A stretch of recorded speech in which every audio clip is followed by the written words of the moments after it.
Warahmatullahi wabarakatuh.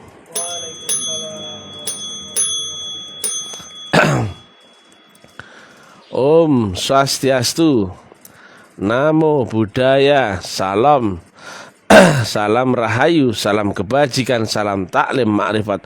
Ura. Edisi siaran langsung bertempat di kampus 1 Taklim Ma'rifat, Gresik, Balong Panggang. Judul yang kita angkat kali ini adalah di manakah alamat sebenarnya dari mursyid yang waris tegak lurus dari baginda Rasulullah Muhammad sallallahu alaihi wasallam. Kalau nggak ada yang menerangkan ilmiahnya, pasti akan centang perenang, betul nggak? Kesana kemari orang banyak kepercayaan, betul nggak? Ini klaim sana, ini paling benar, ini paling bagus, ini alah nggak ada habisnya. Semua merasa benar, semua merasa paling baik, betul nggak? Nah, kita nggak ngomongin itu semua, tapi kita terangkan ilmiahnya. Maka dengan sendirinya seluruh sudut pandang akan terkoreksi menjadi berlapis dimensinya. Orang akan tahu mana logikanya yang waris, mana yang amanah, dan mana yang bukan atau palsu. Secara logika, Mr. TM ini menerangkan istilah baru ya. Dari awal Mr. TM gak pernah menyampaikan ilmu yang benar, baik, positif, halal atau apa, enggak. Tapi ini tentang kemutlakan, yang itu tidak pernah dijangkau dengan pengetahuan orang lain. Betul ya? Bahkan semua yang relatif pasti bahasa yang sama. Banyak jalan menuju Tuhan karena relatif.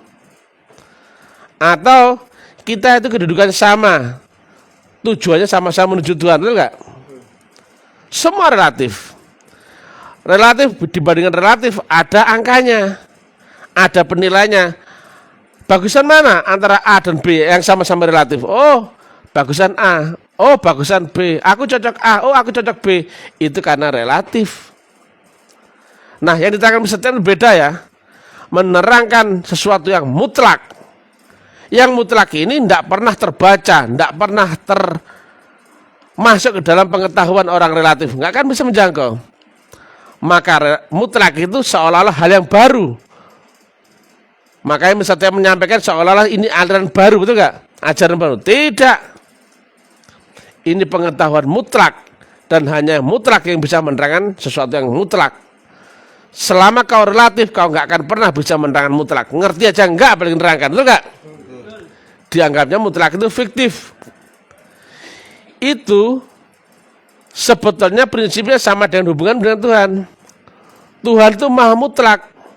Tapi kau ketutupan dengan relatif pengetahuanmu, relatif seleramu, interpretasimu, akalmu, sehingga kau terhijab akan Tuhan itu sendiri. Padahal jelas, la ilaha baru akan ada illallah. Selama kau tidak la ilaha, jangan harap ada illallah. Itulah kalimah yang tidak pernah bisa dipisahkan. Kalau ngomongin tauhid, kalau hanya ngomongin Tuhan saja, ngomongin teori, nggak perlu la ilaha, betul nggak? Illallah saja. Nah, kenapa kok ada la ilaha? Karena seluruhnya akan lenyap, relatif lenyap, baru muncul Allah yang maha mutlak. Selama kau masih tertutup egomu, keyakinanmu, kepercayaanmu, pengetahuanmu, Tuhan itu cuman fiktif atau fata morgana, abstrak, nggak pernah bisa menjadi kenyataan konkret. Nah, berarti yang menerangkan tentang kemutlakan hanya orang-orang makrifat yang saya pada Tuhan, betul nggak? Kenapa? Orang relatif nggak mungkin bisa menyibak tabir relatifmu, maka mutlak itu seolah nggak ada, betul nggak? X per tak terhingga atau mutlak sama dengan 0. Seluruh yang relatif dibandingkan mutlak sama dengan 0. Hadirnya mutlak saat kau 0. gak bisa dibantah. Karena ini bukan tentang angka lagi, tapi tentang dimensi makom atau di matematika disebut sebagai konstanta. Bukan lagi angka, namanya konstanta, lambangnya infinity. Itu enggak lagi berhubungan dengan deret angka, digit angka, enggak, sudah enggak ada lagi digitnya. Karena absolute atau infinity tidak mungkin bisa dijangkau oleh siapapun yang masih di alam relatif. Pengetahuan apapun tentang Tuhan, contohnya ya, Tuhan ada di mana-mana. Tuhan ada di ars, Tuhan ada lebih dekat dari urat lehermu, Tuhan ada di dalam dada seorang mukmin yang lembut lunak dan tenang, sebagainya. Tapi seluruh ayat-ayat itu tidak pernah satu pun yang bisa kau buktikan, betul ya? Akhirnya kau cuma percaya tapi gak membuktikan, itu namanya dogma. Kau yakini, kau percaya, tapi gak pernah kau bisa buktikan. Bullshit. Baru orang yang bisa membuktikan, bisa menerangkan detailnya, betul gak? Nah, itu logis. Nah, sekarang kita bahas agak ngeri sedap. Sering kami sampaikan, tarekat sekarang ada sekitar 200-an di dunia. Di setiap tarekat ada mursyidnya. Kalaulah saya orang bodoh, saya nanya, di manakah mursyid yang waris mutlak? Saya tanya, harus ada nggak itu? Harus ada. Tapi siapakah dia di antara 200 itu? Itu pertanyaan kan? Sementara klaim sana sini semua orang bilang gurunya hebat, gurunya bagus, gurunya super. Betul? Hebat, super, bagus itu relatif. Karena apa? Masih terbaca akalmu, betul? Yang mutlak itu kau tidak bisa mengerti sama sekali tentang dia. Tapi kau bisa telusuri dengan jalur ilmiahnya. Maka mengupas tentang kemutlakan harus ilmiah. Kalau gurumu tidak bisa menerangkan ilmiah, berarti gurumu tidak mutlak. Gampang kan? Kalau gurumu masih menerangkan dengan versi ini, versi golongan ini, madhab ini, aliran itu, organisasi itu, berarti dia tidak mutlak. Karena mutlak itu unlimited, undefinisi, dan undeskripsi. Apa itu artinya? Tidak terbatas, tidak terdefinisi, dan tidak bisa kau gambarkan. Itu berupa gelombang. Wujud gak yang mutlak itu? Tidak, dia tidak tergambarkan. Terukur gak dia? Tidak. Meskipun kau punya meteran 5 juta kilometer pun gak bisa menjangkau ukurannya mutlak itu. Dia unlimited, undefinited, dan undeskripsi. Maka tidak terukur, tidak terwujudkan, tidak terupa, tidak berapa-apa dengan akalmu. Dia kau kenali lewat gelombangnya. Dalam Quran itu ada dikiaskan sebagai wasilah. Ya. Ngeri-ngeri sedap. Di antara 200 tarekat, mana tarekat yang mutlak? Saya tanya, apakah ada seorang guru tarekat yang berani menerangkan bahwa sekolahnya mutlak? Tidak ada, kecuali gurunya Mr. TM. Kalau mutlak, pasti konkret. Kalau konkret, pasti ilmiah. Kalau tidak ilmiah, bukan agama. Betul ya? Kata guru kita ya.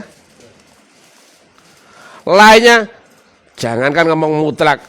Menuju mutlak sudah terkencing-kencing di jalan, betul nggak? Nggak ada yang berani.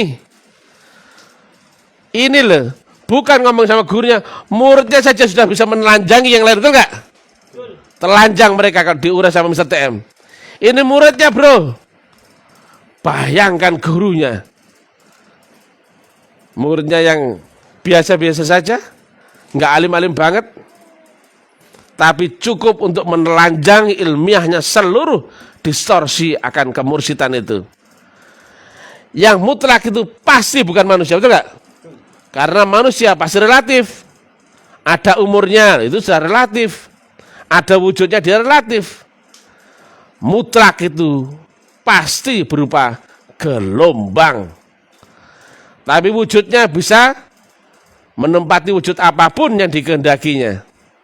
Maka kau kenali kemutlakan itu lewat pintu berupa alamat di alam dunia berupa kenalilah panca indera. Tapi dia bukan itu. Dia dibalik itu. Dia menempati manusia, maka wujudnya serupa dengan manusia. Tapi gurumu yang sesungguhnya itu bukan manusia. Antara Nabi Muhammad dan Rasulullah Muhammad dan Allah Subhanahu wa ta'ala itu 3 gelombang yang berbeda. Tapi wujudnya yang kau tangkap mata dengan mata jasmani ada wujud yang sama.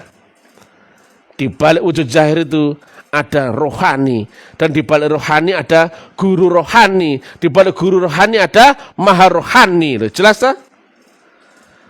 Kembali lagi guys, 200 mursyid yang kalau 17-an gini mestinya ikutlah lomba voli ya, sering bilang gitu, ikut turnamen voli.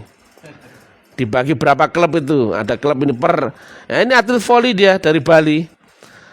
Per tim kan 6 orang. Sudah berapa tim itu kalau mursyid? Yang mutlak itu tidak harus 1, tidak harus 2, tidak harus 3. Tapi mutlak tetap dengan alam mutlaknya. Bisa digambarkan wujud 1 bisa jadi, 2 bisa jadi. Tapi itu semua pun itu juga. Yang mutlak pun tidak dipengaruhi ruang dan waktu. Saya tanya, gurunya Nabi Isa, Nabi Musa, apakah sama dengan guru Nabi Muhammad? Sama. Namanya saja berbeda-beda. Tetapi mutlak tidak dibatasi ruang dan waktu.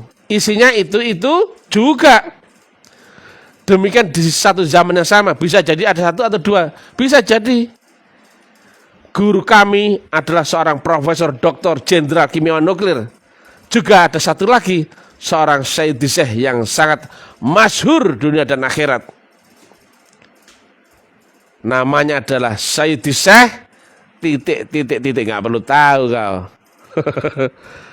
Seolah-olah 2, tapi ternyata isinya itu juga.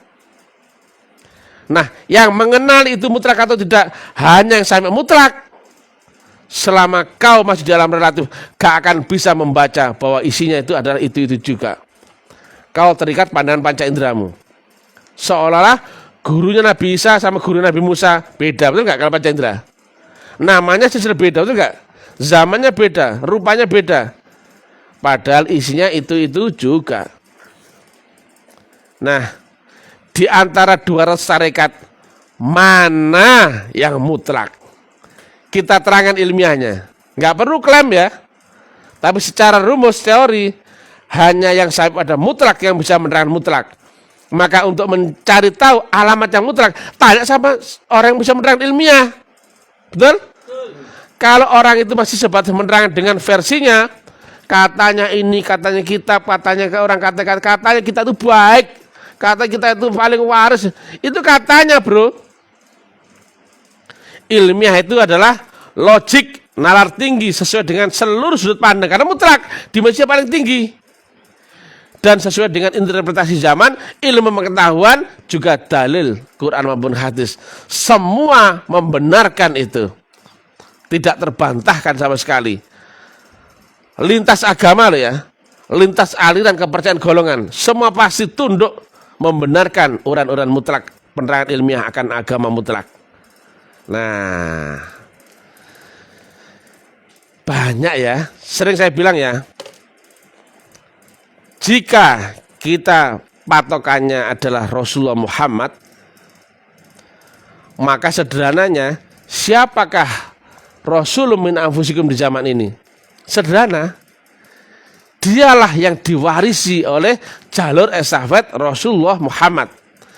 Sama seperti air ditaruh di gelas ini, wujudnya gelas, di bedah mangkok wujudnya jadi, di bedah botol jadi, di bedah kendi jadi, isinya sama enggak? Sama. Nah, isinya itu juga, Walaupun namanya beda nggak antara botol sama kendi? Beda. Wujudnya beda nggak? Beda. Zamannya beda nggak? Beda. Tapi isinya sama nggak? Sama. Nah. Yang casingnya dan segala macam itu terpengaruh ruang dan waktu. Tapi isinya, substansinya tidak tersentuh, tidak terpengaruh dengan apapun dia. Karena yang mutlak itu unlimited, undefined, undeskripsi. Tidak terpengaruh dengan gambaran wujud. Tidak terukur dengan nalar dan sebagainya yang secara ukuran terbatas loh ya. Dan juga tidak pernah bisa didefinisikan berupa gelombang. Nah, gampangnya kita tinggal mencari tahu di manakah waris dari jalur Rasulullah Muhammad yang pada pokok pangkalnya itu. Kenapa? Setiap jalur pasti ada cabang-cabangnya. Batang pokok pohon itu juga ada ranting dan dahannya. Betul ya? Nah, banyak yang mengaku. Nah, makanya sering kami sampaikan ya. Beda antara waris mutlak, amanah, atau juga palsu. Kalau yang waris mutlak, aku punya tanah 1 hektar. Aku serahkan, aku wariskan kepada si A, maka dia ini punya nggak tanah 1 hektar yang tadi aku miliki? Diwariskan kepada si B, dia punya nggak tanah yang sama dengan yang dimiliki dia sebelumnya dan dimiliki saya sebelumnya? Itulah waris. Nah, kalau gurumu tidak diwarisi, kemudian ngaku waris, tak ketakin dasmu. Clear ya? Clear. Ada orang asal keramat ngaku mursyid, itu sesat yang mesatkan itu. Begitu ngaku mursyid, udah keliru dia. Kalau dia menempatkan dirinya seorang guru jasmani, oh boleh. Tapi ketika ngaku mursyid, karena mursyid hanya ada satu ya. Laqad ja'akum rasulun min anfusikum. Itulah yang membawa bimbingan Allah lewat falam tajidalahu waliya mursyid. Dia bukan manusia, tapi menempati manusia. Maka wujudnya menyerupai dengan wujud badan kasar jasmani manusianya.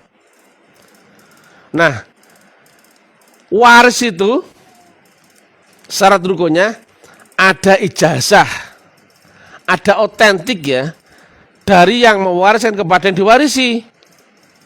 Lah kalau ya ada yang nggak ada ijazahnya, kemudian ngaku waris, bagaimana itu kira-kira? Gak ada buktinya, ngaku waris, bagaimana itu? Ada yang ngaku waris lewat mimpi, bagaimana kira-kira? Ada yang anak kandungnya seorang guru kemudian ngaku waris, itu bagaimana kira-kira?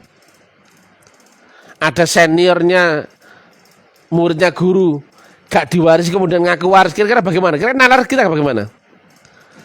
Ada yang karena gurunya berlindung, nggak ada sosok figur guru lagi, kemudian musyawarah terus muridnya, kemudian menunjuk si A jadi waris. Bagaimana kira-kira itu? Itu bukan waris, goblok. Betul ya?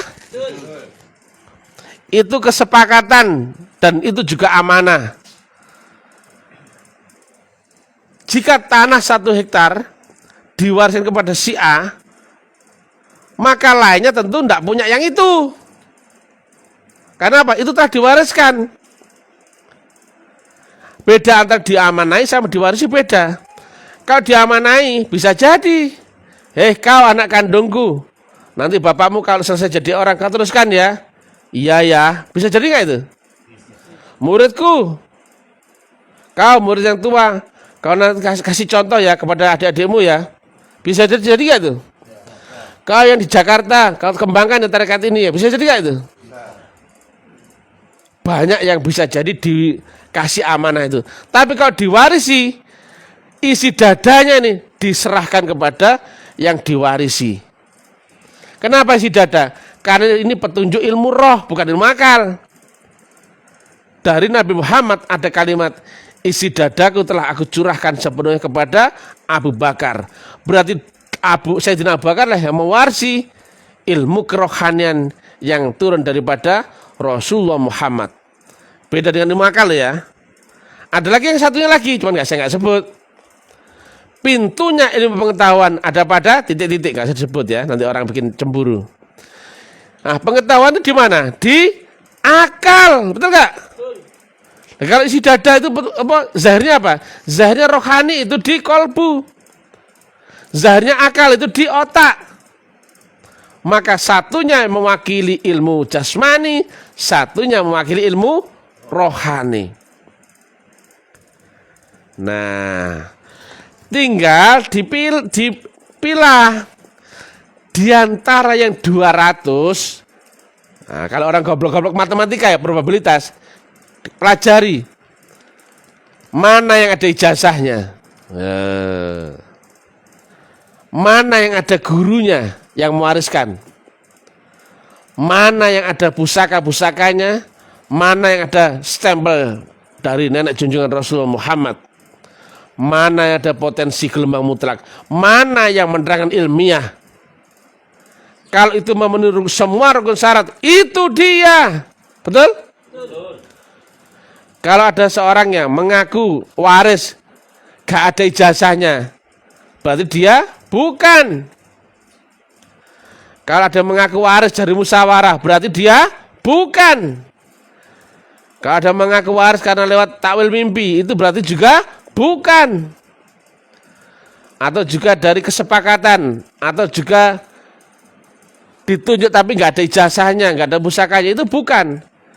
Dan lagi yang penting, bisa mengurai keilmiahan agama dengan sangat eksak. Karena agama itu jalur tersistemik, lewat metodologi teratur. Makanya Allah sama Rasulullah berkekalan. Demikian juga ada syariat, tarekat, ma'rifat, berarti kan jalur sistemnya. Kalau orang itu hanya berbicara asal-asalan, nggak bisa menerangkan, berarti dia bukan. Kata guru saya, agama itu sangat ilmiah, wajib ilmiah. Kalau bukan ilmiah, bukan agama. Ada orang keramat bisa memindahkan gunung, bisa membelah lautan misalkan. Tapi jika dia tidak bisa mengilmiahkan metodologi mengenal Allah, berarti dia bukan. Karena keramatnya di mana itu? Keramat dunia apa di akhirat? Dunia. Itu sangat riskan, sangat mudah dipengaruhi gelombang jin. Iblis pun bisa main-main di situ, sangat mudah. Yang Rasulullah Muhammad ya, Nabi Muhammad ya, waktu Mi'raj masih dikejar ifrit, betul nggak? Apalagi ya hanya permainan di dunia saja, sekedar bisa merubah tanah jadi emas, membelah lautan, itu dunia. Sedangkan ya, pengetahuan akan Allah Ta'ala itu mesti melewati lapis langit akhirat. Nah, ini mesti diilmiahkan. Kalau dia bisa mengilmiahkan ini semua, oh dia ini benar. Kalau cuma bisa menjelaskan tentang teori di alam dunia, akal, itu bukan. Ya, yang bisa menerangkan tentang metodologi untuk bisa mengenal Allah di lapis langit akhirat tertinggi, itulah dia. Saya tanya, apa ada yang bisa menerangkan metodologi agama untuk ma'rifat yang sampai kepada Allah Ta'ala? Luar itu. Menerangkan wujudnya aja nggak ada yang bisa. Terkencing-kencing mereka, betul nggak? Menerangkan Rasulullah min anfusikum, nggak ada yang berani, betul nggak? Wujudnya Allah nggak ada, teknik mi'raj nggak ada, jembatan Shiratal Mustaqim nggak ada, wasilah nggak ada, mati sebelum mati nggak ada, cerita banyak. Tapi yang menerangkan ilmiahnya itu terkencing-kencing mereka di celana. Masa sekelas gitu? Lihat ya, kalau kau makrifat, kau telah sampai sini. Lah telah sampai sini masih lewat jalan ini dong. Kalau seorang pelaku, misalkan ya, Pak Kus, dia pelaku ya dari Surabaya ke Jakarta. Kalau dia telah sampai Jakarta, mudah nggak dia cerita? Naik apa Pak Kus? Bis Pahala Kencana, betul nggak? Jam berapa Pak Kus? Berangkat jam 5. Terus apa? Nunggu bisnya di mana? Di rumah makan Sari Mulya, betul nggak? Misalkan itu. Berapa ongkosnya? Oh sekian. Duduk di mana Pak Kus? Di belakang sopir nomor 2. Kalau seorang pelaku ditanya tinggal cerita. Jawabnya auto gak itu? Ilmiah gak itu? Karena dialami sebagai kenyataan, bukan khayalan. Gayanya sampai Jakarta tapi sambil tidur, nggak tahu apa-apa. Ditanya, naik apa? Bingung. Kalau saya ditanya pahala kencana, ditanya ongkosnya saya nggak tahu, ya gak? Ada yang berapa jawab, pahala kencana. Jam berapa? Jam 12 siang. Gak ada bro jadwalnya bro. Itu loh. Kalau ilmiah itu apa? Konkret. Kalau kamu menipu nggak ilmiah, pasti terjebak dengan kata-katamu sendiri. Betul gak? Betul. Kalau kau ngaku makrifat, ditanya mi'raj gak tahu caranya, gak tahu alat syarat rukunnya, berarti kau bos. Betul gak? Betul. Logisnya ini. Hanya yang sampai yang bisa menerangkan ilmiahnya. Betul gak Bu Facat? Betul. Orang ngakunya sampai Jakarta, ditanya naik apa gak ngerti. Ditanya misalkan ngawur, ditanya jam berangkatnya gak ngerti. Misalkan tahu jam berangkatnya, ditanya berapa tiketnya gak ngerti. Sampai Jakarta jam berapa? Gak ngerti apa? Wah, berarti dia pendusta. Clear gak ini? Clear. Maka kata Nabi, ilmiun baru wa amaliyun. Kalau kamu hanya cerita baik buruk pahala dosa surga dan neraka akhir sebagai secara teori, itu teori dogma. Kalau kau cuman ditunjukkan ke keramat-keramat dunia, itu cuman dunia. Tuhanmu nggak di dunia bro. Maka siapa yang bisa menerangkan metodologi untuk bisa ma'rifatullah, mi'raj sampai ke hadirat Allah Ta'ala di lapis langit tertinggi yang ilmiah logik, itulah seorang pelaku. Gampang gak itu? Gampang.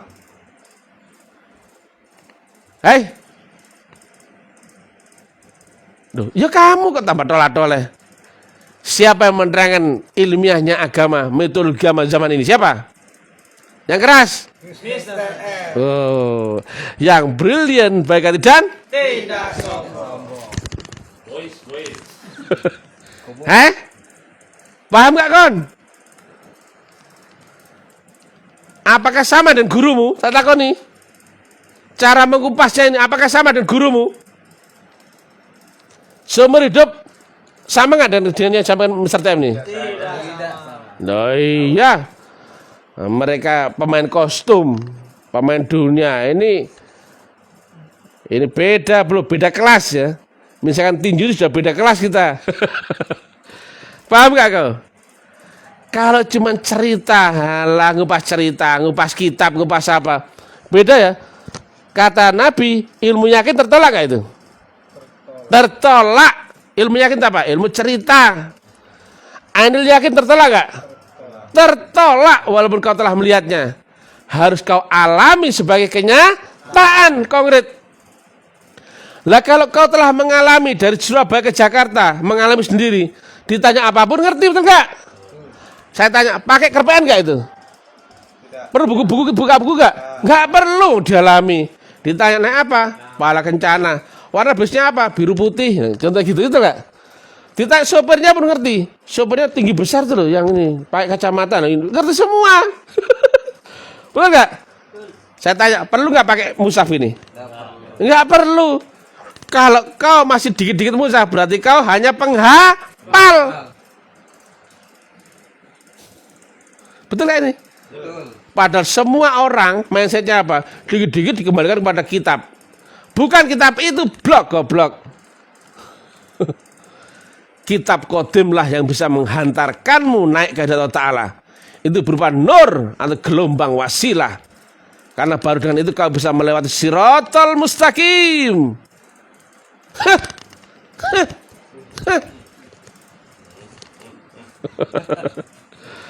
Orang lain cuma nyocot cerita. Nah, shoot sini. Nah, ini yang dicari seluruh manusia. Dari Allah, malaikat Jibril dan Nabi Muhammad. Itulah alif lam mim. Nur semua ya. Yang mursyid itu bukan Allah, bukan juga malaikat Jibril, juga bukan Nabi Muhammad. Tapi ketiganya itu nur, yang ada di baliknya mursyid. Dan mursyid itu diwariskan kepada Sayyidina Abu Bakar radhiyallahu an. Apa buktinya? Betul nggak ada kalimat Nabi? Isi dadaku telah aku curahkan sepenuhnya kepada Abu Bakar. Ada nggak itu? Itulah petunjuk secara jasmani, secara syariat bahwa Nabi Muhammad telah mewariskan isi dadanya, artinya guru kerohaniannya, kerasulannya kepada Sayyidina Abu Bakar. Tidak sebut Nabi, tidak boleh sebut Rasul, tapi al ulama waris. Cocok gak dengan kalimat Nabi? Maka itulah seperti ibaratnya air ditaruh di dalam wadah gelas, wujudnya gelas, dipindah mangkok jadi wujud mangkok. Isinya sama nggak? Demikian juga dari Sayyidina Abu Bakar waris kepada Sayyidina Salman Al-Faris. Kemudian waris kepada Sayyidina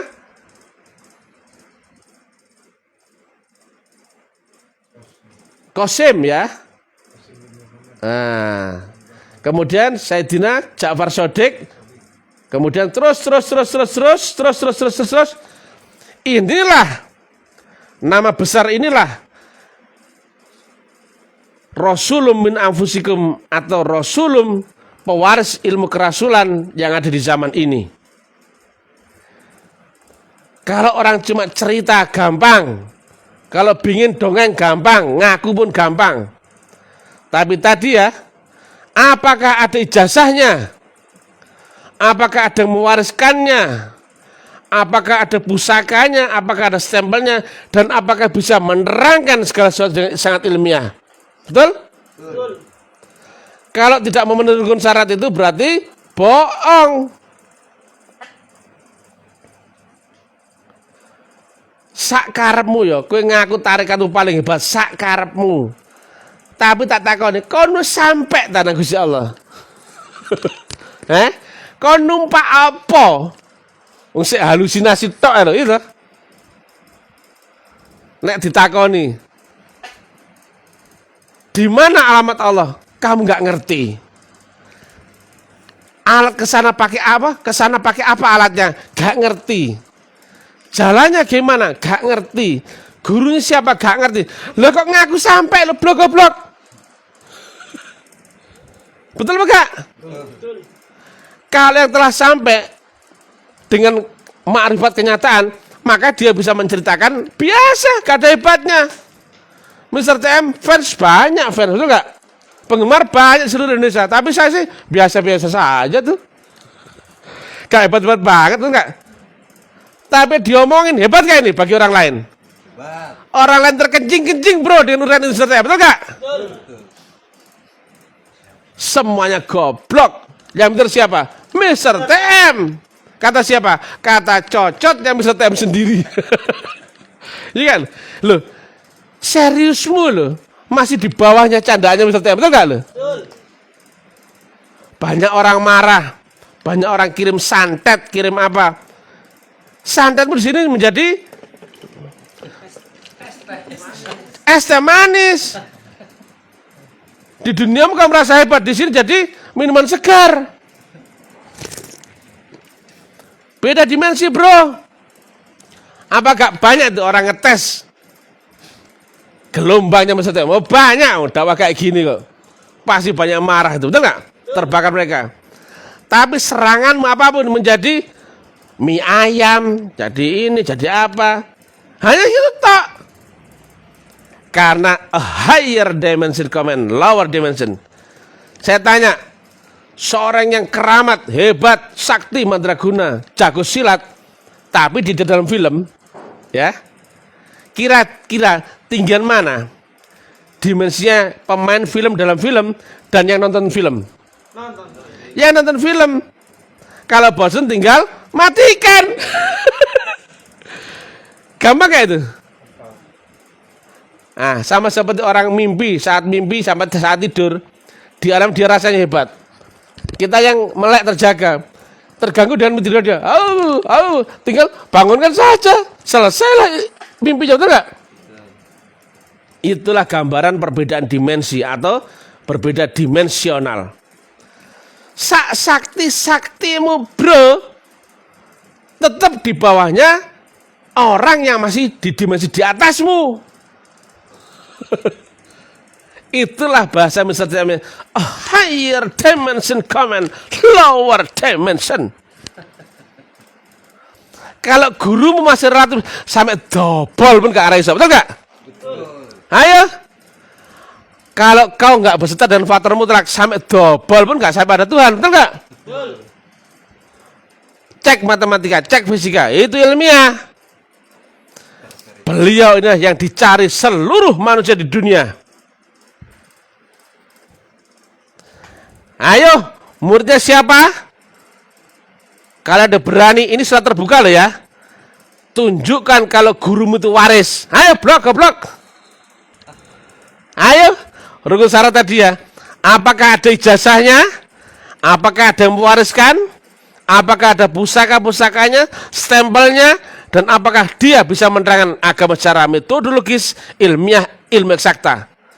Yang terang benderang, hulu ke hilir, yang bisa masuk nalarmu, bisa mudah dimengerti, bisa tahu tujuanmu, tergambar ilmiahnya, dan terbayang untuk bisa membuktikan amaliyahnya. Betul? Luar biasa. Tepuk tangan.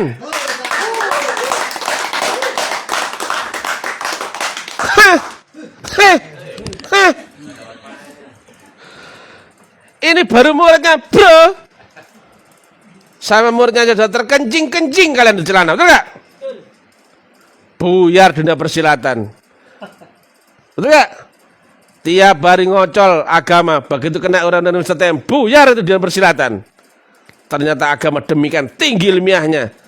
Ya lu wala yuk lalai. Orang yang ngomong ya lu wala yuk lalai hanya orang yang telah sampai pada puncak ketinggian teknologi, betul gak? Itu disampaikan oleh Muhammad.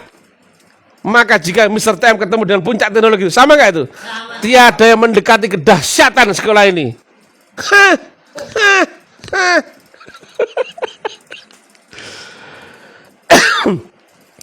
Kalau Nabi bilang rahmatan lil alamin, berarti bisa merangkul semesta dan diakui semesta, betul nggak? Sama nggak dengan uraian Mr. TM? Sama. Lintas batas. Enggak kita terbelenggu dengan dogma Islam, Hindu, Kristen, Yahudi, enggak ada itu. Agama kalau cuma mereknya saja itu agama pepesan kosong. Agama adalah ma'rifatullah kata Nabi, dan lewat menuju ma'rifatullah mesti lewat metodologi. Apa itu metodologi? Nah, orang goblok-goblok enggak ngerti. Metodologi adalah syarat rukun, jalur jalan dan teknik. Kalau sudah ketemu itu, ibarat kau telah dikasihkan sepeda motornya, bensinnya, peta jalannya, gurunya, rutenya dan sebagainya, tinggal kau praktek doing. Dengan apa? Sistemik mutlak. Itu cuma ditarikannya Mr. TM yang ada. Tarikannya gurunya Mr. TM ya. Nah, ini bukan mursyid. Bukan. Ini cuma muridnya mursyid. Tapi muridnya saja sudah bikin dunia nano-nano, betul gak? Buyar itu. Dari 200 mursyid akan ketahuan ternyata banyak yang KW. Palsu. Nah, ada juga yang palsu. Kayak kita beli tas, ada nggak yang asli? Ada yang KW nggak? Banyak. Ada yang palsu nggak? Banyak. Oh, bajingan ini palsu-palsu nggak? Ya nggak? Nah, akhirnya apa? Yang asli malah nggak dikenal orang. Karena apa? Tertutupan. Kalau kau hanya kenal yang palsu, kau mana bisa ngerti bedakan dengan yang asli, itu enggak? Kalau telah ketemu yang asli, oh sangat ilmiah, logik tinggi, nalar terang benderang. Lihat ini, lihat lagi. Alif lam mim. Lanjutnya apa? Dzalikal kitabul la raiba fihi hudal lil muttaqin. Hanya ketika kau telah ketemu alif lam mim, yaitu mursyid yang waris mutlak, barulah jalanmu terang benderang. Kitabmu adalah kitab yang sangat nyata. Itu di dalam dirimu sendiri, yang tidak ada syak keraguan di dalamnya. Itulah petunjuk bagi orang bertakwa. Clear? Tepuk tangan untuk Mr. TM. Mr. TM yang ayah. Iya bukan? Betul kan ini? Kalau Mr. TM ya, Walaupun gantengnya kayak begini, ya ganteng ya, boys ya, tajir ya, apalah seperti itu. Itulah kekurangan saya ya. Selain tajir, boys dan keren habis, ini ilmiah bro. Urainya logisnya ngerti, betul gak? Yang itu memangkas seluruh sudut pandang, betul gak? Saat ini 100 kepala, betul gak ada 100 pemahaman? Betul. Ada banyak aliran, madhab, kepentingan, golongan, versi, organisasi. Itu semua habis kalau dalam Islam Setiap, betul gak? Betul. Nggak ada lagi perbedaan antara Hindu, Buddha, Kristen dan sebagainya. Ketemunya ada di jalur metodologi. Yang gurunya adalah guru nur, guru cahaya, guru Rasulullah, guru Buddha, guru Roh Kudus, guru Atman, guru sejati. Itu unsurnya adalah itu juga. Itulah guru mutlak. Semua agama ternyata lewat baiat. Walaupun namanya ada disebut baptis, ada pula disebut inisiasi. Gurunya ada disebut dengan Atman, Buddha, guru sejati, Roh Kudus, Rasulullah atau mursyid. Itu juga. Dan kemudian lewat teknik, yaitu dengan menyamakan frekuensi dan gelombang. Praktek amalnya adalah dengan teknik meditasi, semedi atau dzikrullah dengan menyamakan frekuensi dan gelombang. Ada kaifiatnya. Ternyata seluruh agama melewati proses metodologi itu. Itulah yang diterangkan Mr. TM, metodologi awal.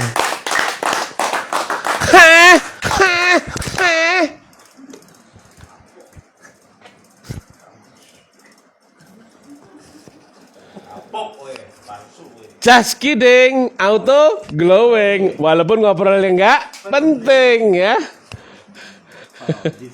Habis kok ya. Jadi agama itu benar kata Nabi adalah ma'rifatullah.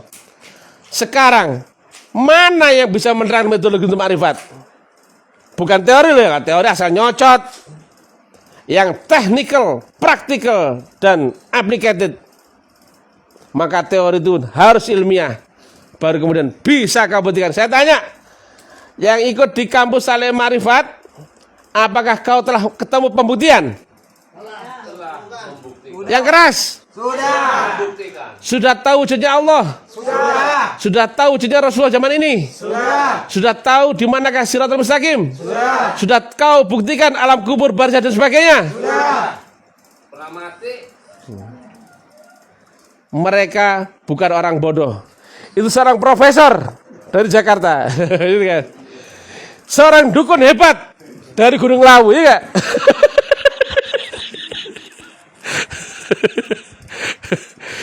Seorang arwah penasaran dari alam kubur, ya gak?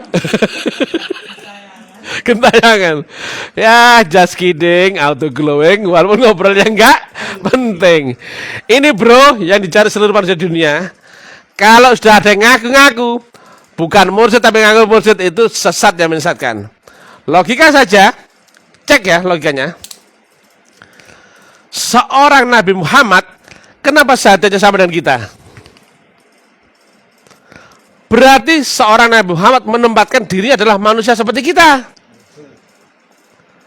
Padahal di situ ada kalimat syahadat itu ya. Wa asyhadu anna Muhammadur Rasulullah. Jika dia Muhammad yang Nabi sama dengan Muhammad yang Rasulullah, mestinya wa ana Rasulullah bagi dia.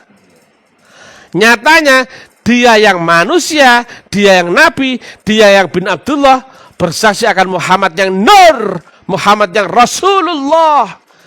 Syahadat yang sama, yaitu wa asyhadu anna Muhammadur Rasulullah. Dia pun tidak mengakui diri yang Nabi, diri yang bin Abdullah, itu mursyid. Clear. Lah kok sekarang ada orang yang mursyid tak ketakin dasmu ya. Tak pecicil terkencing-kencing di jalan ya. Gak pakai panjang-panjang sarung, betul enggak? Kalau bukan mursyid jangan bilang mursyid. Kalau kau khalifah ya khalifah, jangan bilang mursyid. Kalau kau bukan mursyid waris, jangan kau main-main di rabit-rabitan begitu. Jadi dia rusak semua.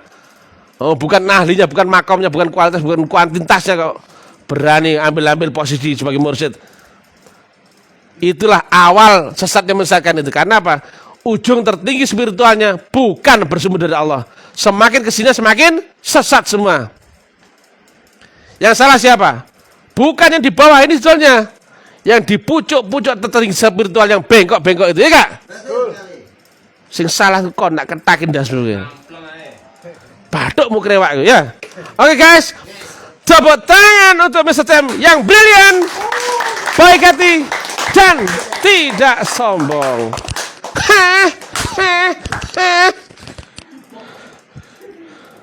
Suksma, puji Tuhan, haleluya. Inilah rantai emas. Tarekatnya adalah Naksabandi Al-Khalidi. Ini adalah tarekat terbesar di dunia. Hanya saja kemarin terkubur dengan kerelatifan.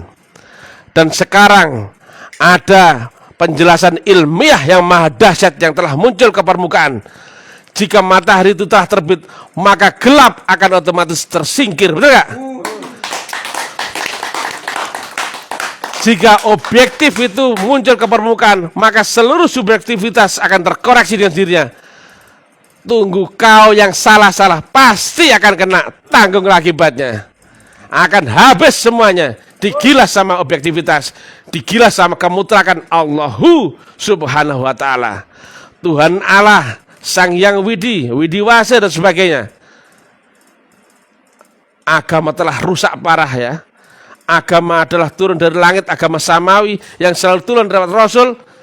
Itu berubah menjadi agama ardi karena tidak melewati metodologi, tidak melewati wasilah, tidak lewat jalur Rasulullah. Maka seluruhnya akan berubah menjadi sudut pandang, kepercayaan, keyakinan, organisasi, aliran, madhab, golongan, orgas, gak ada habisnya. Nabi Muhammad tidak pernah hidup di zaman Nabi Musa, Nabi Isa dan sebagainya, tapi saling membenarkan, betul gak? Demikian Nabi Musa membenarkan Nabi Muhammad, membenarkan Nabi Isa. Semua Rasul yang ketemu agama mutlak, semua saling ngeling membenarkan, bukan saling menyalahkan. Kitabnya pun demikian, saling memperbaiki dan menyempurnakan. Berarti isinya pun itu juga. Tuhan semuanya sama. Yang membedakan adalah jika kau tidak ketemu Tuhan yang asli, Tuhanmu adalah setan. Bagaimana kau bisa membedakan antara Allah dan setan jika kau tidak punya alatnya? Enggak mungkin. Oke guys, salam nalar sehat, akal sehat, ilmiah, logis, nalar tinggi dan sebagainya. Salam kebangkitan tasawuf untuk semua agama. Hindu saudaraku, Kejawen saudaraku, Buddha saudaraku, Kristen saudaraku, Islam apalagi, semua saudaraku. Kita tidak ada musuh. Kita terangkan logika ilmiahnya supaya semua manusia kembali kepada metodologi agama yang waris daripada Rasulullah Muhammad. Inilah yang dicari seluruh manusia di dunia. Tanpa ini kau nggak akan ketemu guru mutlak dan kau tidak akan ketemu jalur mutlak. Kau tidak akan ketemu rantai emas, wasilah yang terhampar dari ars sampai kepada duniamu yang itu dibawa oleh seorang wali yang mursyida. Billahi taufiq wal hidayah, billahi ridwan inayah, ilahi anta maksudi wa taqaman tubi. Wassalamualaikum warahmatullahi wabarakatuh.